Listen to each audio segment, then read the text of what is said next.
The number one problem in the black community is not systemic racism. It's the large number of kids who enter the world without a father in the home married to the mother. It's a problem for America in general, but it's particularly acute in the black community, where 70% of black kids enter the world without a father in the home married to the mother, up from 25% back in 1965. And what's happened? The welfare state, launched by Democrat Lyndon Johnson in 1965, has incentivized women to marry the government and incentivized men to abandon their financial and moral responsibility. And when I raise this, instead of saying, let's deal with it, why is it happening, I get attacked, which means it doesn't get solved. Yeah. I was wondering, your message is for all people. It's for all people, but especially black people. And if they were to listen to the message and follow a little bit of it, just some of it, their life would get so better. Has it ever bothered you that the blacks, not all, but most black people goes against the message? Yeah, it bothers me because we're not going to improve the problem until we recognize we have it. A kid raised without a father, Jesse, is 5 times more likely to be poor and commit crime, 9 times more likely to drop out of school, and 20 times more likely to end up in jail. Now, it seems to me, if that's true, I would want to know what I can do to reverse that, instead of attacking the guy that's bringing the message. Yeah. I was in Mar-a-Lago with Donald Trump about a month ago when I dropped out of the race. We'll talk about that. And I endorsed him. And I told him that I ran as a mega candidate. And I said, I know we have a mega candidate. His name is Donald Trump. But I ran because you are not talking about some of the issues that are really affecting the country. Yeah. And if I can get you to begin talking about those, I would feel that my candidacy achieved its objective. And the number one thing I told him is the epidemic of fatherlessness. 40% of all American kids now enter the world without a father in the home married to the mother. 25% of white kids do, which was the same percentage as was blacks back in 1965. And I told him that a young black male, aged 13 to 43, Jesse, is 13 times more likely to be murdered than a white male, same demo. He was shocked. He said, do you have a source for that? I said, yeah, the Centers for Disease Control. Have you heard of them? Yeah. And the number one cause of preventable death for a white teenager or white kid, 19 and under, is accidents, like car accidents or drownings or drug overdoses. The number one cause of preventable death for a 19-year-old black male and under is homicide, almost always at the hands of another young black male. Yeah. Now, it seemed to me, if this is true, my reaction would be, good Lord, what are we going to do about it, as opposed to you're an Uncle Tom, you're a sellout, you're a bootlicker, you're just saying stuff for the white people. I mean, that's silly, and it means we're not going to solve the problem. Yeah. Why do you think most black people reject the message? When they know, they can look in their own family, they can look in the community, they see what you're saying is true. Why do they reject the message? Easier to blame somebody else. Yeah. Easier to point the fingers at somebody else. Yeah. Because if you don't do that, and you're on the left, and you voted for all these Democrats that have kept pushing these policies, you have to look at yourself in the mirror and go, oh my God, what have I done? And that's just a bridge too far for a lot of people. Amazing. I wanted to ask you about that, but first I want to know, how do you see America now? Things have changed in such a negative, for lack of a better word, evil, drastic way all of a sudden. How do you see America, and do you think we'll ever come back to being America again? Jesse, I was in Boston in 2004 when this skinny kid with funny little ears, a name nobody could pronounce, full of charisma, came out and gave that speech. He was introducing John Kerry, who was a 2004 Democrat nominee. And he said, there's no red America. There's no blue America. There's just one America. Yeah. There's no black America. There's no white America. There's just one America. We are one. It brought the house down. Amazing. He decided to run for president.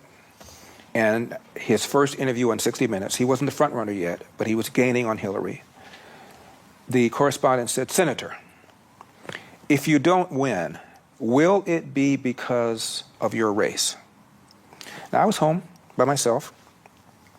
I know what kind of answer Al Sharpton would have given, who ran for president and complained about racism. Yeah. Jesse Jackson ran twice and complained about racism. I know what answer they would give. I said, let's see what this man says.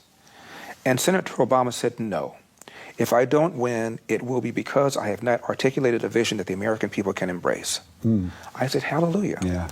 Senator Obama was speaking at a black church. And he was talking about how much racism there is in America.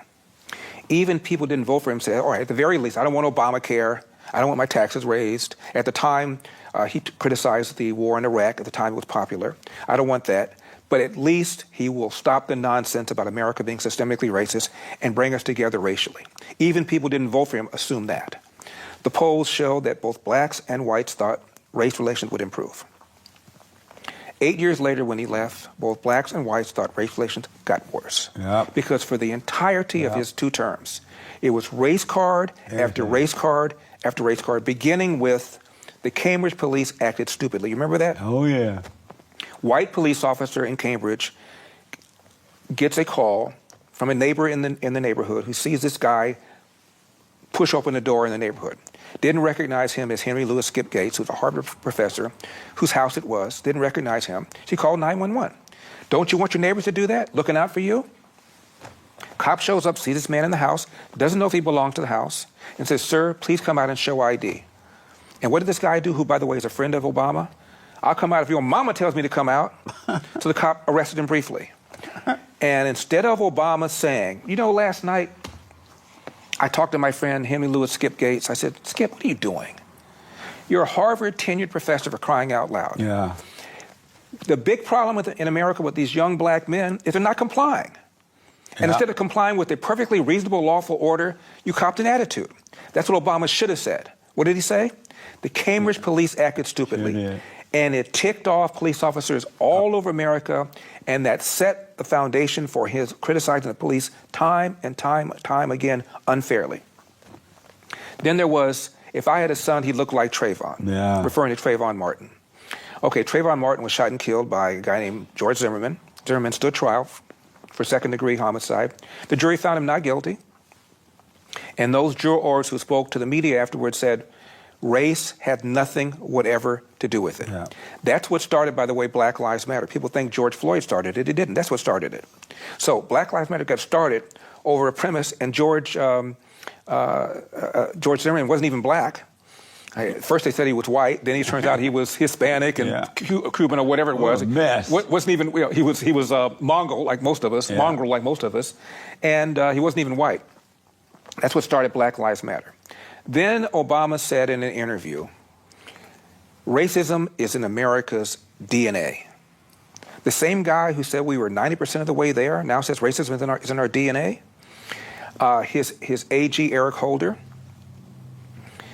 said, when it comes to matters of race, America has, quote, been a nation of cowards, close quote. Amazing. And Eric Holder gave a speech where he talked about America's continued pernicious racism, his term, not mine. Yeah. And one example he gave was voter ID.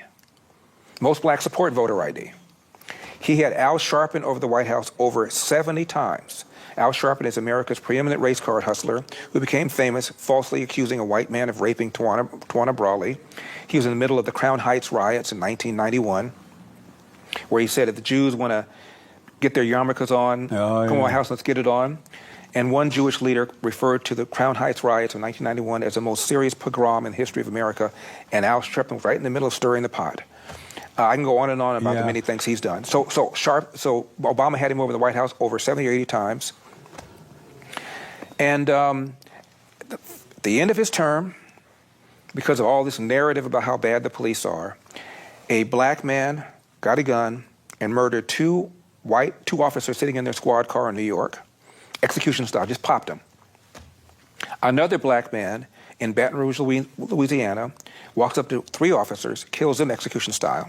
Another black man in Dallas, Texas, execution style murders 5 officers. All these 3 black men either told people or posted on social media. The reason they did it is because of this notion, this narrative that Obama pushed, that the police are systemically racist against black people. And the data shows that anything, the police are more hesitant, more reluctant to pull the trigger on a black suspect than a white suspect. They kill more unarmed white people every year. They kill more whites every year than they kill blacks. It is a lie. And it's a direct line between Obama, Jesse, and what happened beginning in May of 2020 when we had 4 months of protests over the death of George Floyd. Keep in mind regarding that, there were 25 people killed. millions of people who were protesting, a lot of property damage, $2 billion worth of insured property damage, maybe another $2 billion of uninsured property damage. Why? Over the assumption that Officer Derek Chauvin did what he did because of George Floyd's race. The lead prosecutor in that case was a black man. I'm a trial lawyer, and your most important statement in a trial is your opening statement, most important part of it, where you set the whole narrative. And he took pains, it was on television, to say the police in general are not on trial. He said most of them are doing a good job. They have a tough job. They have to make a split-second decision, life or death. It's hard. He said the Minneapolis PD in general is not on trial. And he mentioned some of the officers and officials he knew. He said this individual's on trial for what this individual did, and the black prosecutor never even intimated that what Derek Chauvin did had anything to do with George Floyd's race, and Derek Chauvin was never charged with a hate crime. Yet you had all these people out there destroying property because of this assumption that what happened to George Floyd had to do with his race. Now, I don't know about the political affiliation of the people that were protesting, but I assure you they would probably self-describe, if you ask them, are you liberal or very liberal, they probably would say, yeah, I'm very liberal. Yeah. The reason I mention that is that there is a website called policemag.com.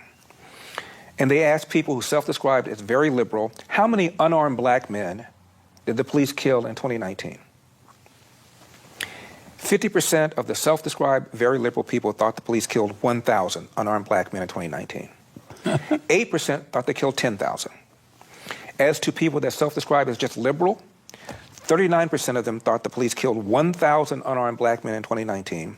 5% thought they killed 10,000. The answer, according to the Washington Post database, 12. 12? 12. Like 1, 2? 1, 2. That's the gap between what people think is going on and what is going on, which is why so many people are in the streets rioting, because they think this happens all the time when, in fact, it is rare. And just because you're unarmed does not mean you're not dangerous or reasonably perceived as dangerous. Michael Brown, Ferguson, was unarmed.